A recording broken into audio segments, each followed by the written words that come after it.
કેમ છો અમદાવાદ? તમારું સ્વાગત છે જે કે અમદાવાદ લોકમાં. અને આજે આપણે આવી ગયા છીએ અડાલજની વાવ. આપ જોઈ શકો છો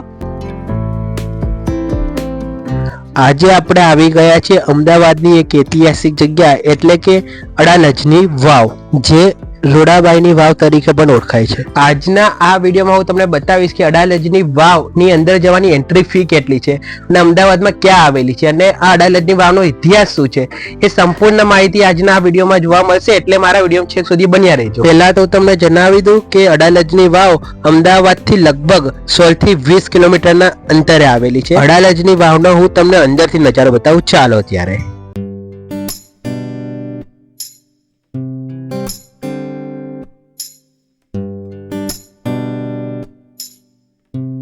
સૌથી પહેલા તો અડાલજની વાવ જોવા માટે કરવી પડે છે ટિકિટ પરચેસ, જે ટિકિટની કિંમત છે 25 રૂપિયા, એ પણ ઇન્ડિયન્સ માટે, અને ફોરેનર છે તો 300 રૂપિયા છે. અને હવે તમને હું બતાવી દઉં કે ટિકિટ બારી ક્યાં છે. તો આપ જોઈ શકો છો કે આ છે આપણી ટિકિટ બારી, જ્યાંથી ટિકિટ પરચેસ કરવાની હોય છે. રોડાબાઈની વાવ કે જે મોટે ભાગે અડાલજની વાવ તરીકે ઓળખાય છે અને તે અમદાવાદના એસજી હાઈવે એટલે કે સરખેજ ગાંધીનગર હાઈવે પર આવેલ ગાંધીનગર તાલુકાના અડાલજ ગામમાં આવેલી છે. હવે હું તમને અડાલજની વાવનો ઇતિહાસ જણાવું. અડાલજની ગામની સીમમાં વીરસંગ વાઘેલાએ તેની પત્ની રાણી રૂડીબાઈ માટે 1499માં વાવનું બાંધકામ શરૂ કરાવ્યું હતું, પણ વીરસંગ વાઘેલા તો યુદ્ધમાં માર્યો ગયો હતો અને વીરસંગના મૃત્યુ પછી આ વાવનું બાંધકામ અટકી ગયું. અને ત્યારે જ મહેમદ બેગડોએ રાણી રૂડીબાઈના રૂપથી અંજઈને તેમને લગ્નનો પ્રસ્તાવ પણ મૂક્યો હતો અને રાણી રૂડીબાઈએ શરત રાખી હતી, જો મહેમદ બેગડો આ વાવનું કામ પૂર્ણ કરાવશે તો તેની સાથે તે લગ્ન કરશે, કેમ કે રાણીને પતિની ઈચ્છા પૂર્ણ કરીને પ્રજા કલ્યાણનું કામ પૂર્ણ કરવું હતું. તેના પછી મહેમદ બેગડાએ ઈસવીસન 1499માં આ અડાલજની વાવનું બાંધકામ પૂર્ણ કરાવ્યું હતું. રાણી રૂડીબાઈ વાવનું બાંધકામ જોવા ગયા અને તેમને લાગ્યું કે વાવનું બાંધકામ પૂરું થઈ ગયું છે, ત્યારે તેમને આ વાવમાં ઝંપલાવીને આત્મહત્યા કરી લીધી. એટલે જ આ અડાલજની વાવને રોડાબાઈની વાવ પણ કહેવામાં આવે છે. આ અડાલજની વાવ 5 માળ ઊંડી છે અને આ વાવ 3 મુખ્ય પ્રવેશ દ્વાર પણ ધરાવે છે. અને આ 5 માળની ઇમારત જમીનમાંના પાણીના પ્રથમ ઝરણા સુધી બનાવવામાં આવેલી છે, જેના દ્વારા ગરમ અને સૂકા પ્રદેશમાં પાણીનું બાષ્પીભવન થયા વગર પાણી મળતું રહે.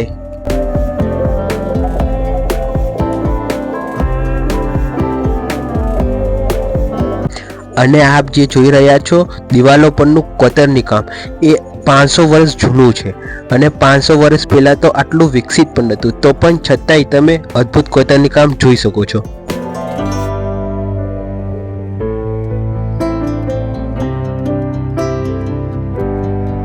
અને તમે જોઈ શકો છો કે અહીં ફોટોશૂટ માટે પણ બહુ પડાપડી થઈ રહી છે અને એકદમ અદ્ભુત નજારો તમને બતાવી રહ્યો છું અડાલજની વાવનો.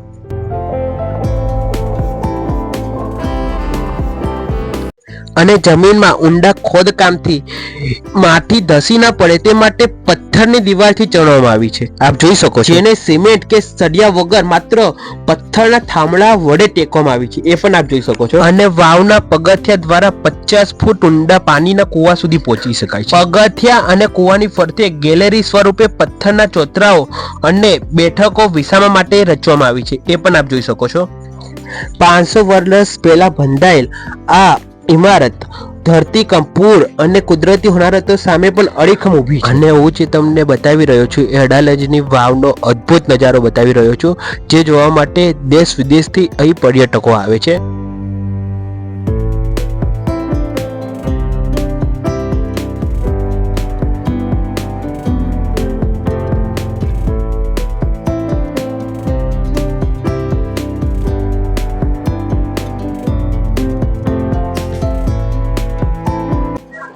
આજે આપણે આવી ગયા છે અમદાવાદ એટલે કે વર્લ્ડ હેરિટેજ સિટી, જ્યાં આવેલી છે અડાલજની વાવ. અને આપ જોઈ શકો છો જ્યાં દૂર દૂરથી પ્રવાસીઓ આવેલા છે, ફોટોશૂટ બી કરે છે.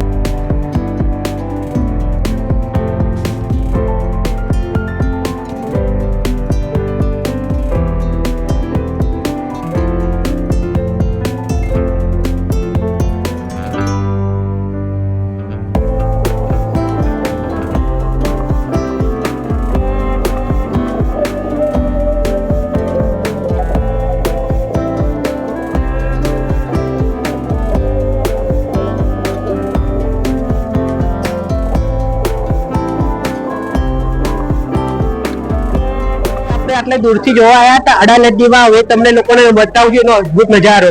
જે અડાલજની વાવ જોવા માટે લોકો પડાપડી કરી રહ્યા છે. આપને હું અંદરથી પણ નજારો બતાવું છું. આ છે વર્ષો જૂનું પાન, તે અડાલજની વાવ. આ ભીડ પણ જોઈ શકો છો પ્રવાસીઓને કેટલી બધી છે. અને ફોટોશૂટ માટે તો એ લોકો પડાપડી જ કરી રહ્યા છે. તો તમે પણ ફોટોશૂટ કરવા માંગતા તો ફટાફટ પહોંચી જ જાઓ અડાલજની વાવ.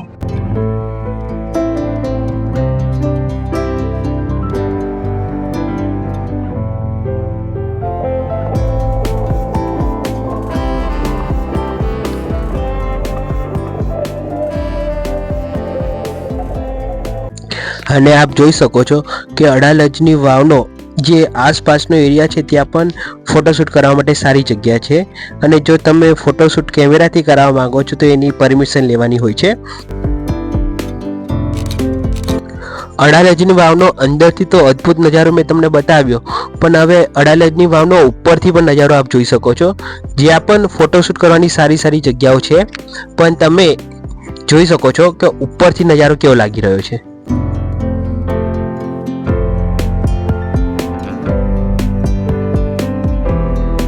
અને અડાલજની વાવની આસપાસ આપ જોઈ શકો છો એક સરસ મજાનું ગાર્ડન પણ આવેલું છે. અને તમને હું બતાવું છું અડાલજની વાવનો 5 માળ ઉપરથી નજારો. તો આપ ઉપરથી જોઈ શકો છો. અને તમને દેખો વાવ બતાવું છું, વાવનું પાણી કેવું લાગી રહ્યું છે 5 માળના ઉપરથી, એ પણ આપ જોઈ શકો છો. અને આ વાવનો આ અદ્ભુત નજારો જોવા માટે પર્યટકો દૂર દૂરથી પણ આવે છે.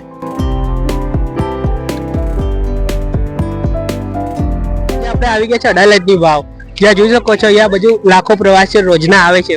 પણ આપણે આ પ્રવાસીને પૂછીએ આવીને કેવું લાગ્યું તમને? સારું લાગ્યું, બહુ સારું લાગ્યું, બહુ મજા આવી, બહુ એન્જોય કર્યું. એવું છે?